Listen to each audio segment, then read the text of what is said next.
শেখ মুজিবুর রহমান যেভাবে দেশবাসীকে শায়েস্তা করেছিলেন চতুর্থ সংশোধনী করে বাকশাল করে,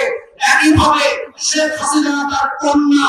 বাকশালকে নতুন আওয়ামী ফ্যাসিবাদ নামে কায়েম করে বাংলাদেশের আজাদী লড়াইয়ের প্রত্যেকটা ধারা উপধারাকে লঙ্ঘন করে দেশের মানুষের স্বার্থ ভঙ্গিত করে দিল্লির কাছে বাংলাদেশ বেঁচে দিয়েছিল এবং প্রমাণ করেছিল শেখ পরিবারের রক্তের মাংসে ইতিহাসের সাথে হিটলারের সম্পর্ক আছে, বাকশালের সাথে মুসলিমের সম্পর্ক আছে, শেখ পরিবারের সাথে আওয়ামী লীগের সাথে দিল্লির সম্পর্ক আছে, বাংলাদেশের সম্পর্ক নয়। এদেশের ২০ কোটি মানুষের মুক্তিকামী মানুষের আজাদীর সম্পর্ক নয়, স্বাধীনতা সার্বভৌমত্বের সম্পর্ক নয়। পরিবার বাংলাদেশের মানুষকে আজাদী থেকে বঞ্চিত করেছে এই আওয়ামী লীগ, এই শেখ পরিবার, এই শেখ মুজিব এবং এই দিল্লি দাসীরা আছে। বামপন্থী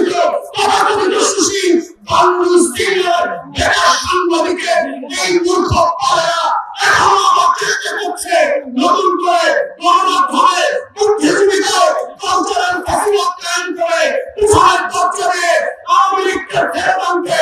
আমাদের বক্তব্য খুব পরিষ্কার, আওয়ামী লীগ দিল্লিতে ফেরত আসবে, আওয়ামী লীগ কলকাতায় ফেরত আসবে, আওয়ামী লীগ সিলেটে ফিরবে না, ঢাকায় ফিরবে না, রাজশাহীতে ফিরবে না, খুলনায় ফিরবে না। অতএব আজকে আগামী সমাবেশ থেকে আমাদের বক্তব্য খুব পরিষ্কার যে এই ৭০ রাষ্ট্রের সাপেক্ষে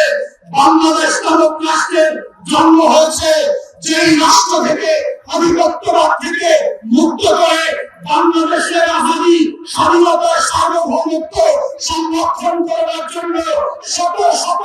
হাজার হাজার মানুষ ২৪শে জীবন দিয়েছে, রক্ত দিয়েছে। সেই রক্তের সাথে শুধু আমি বুদ্ধিজীবীরা বাংলাদেশের কোন সরকারি দলকে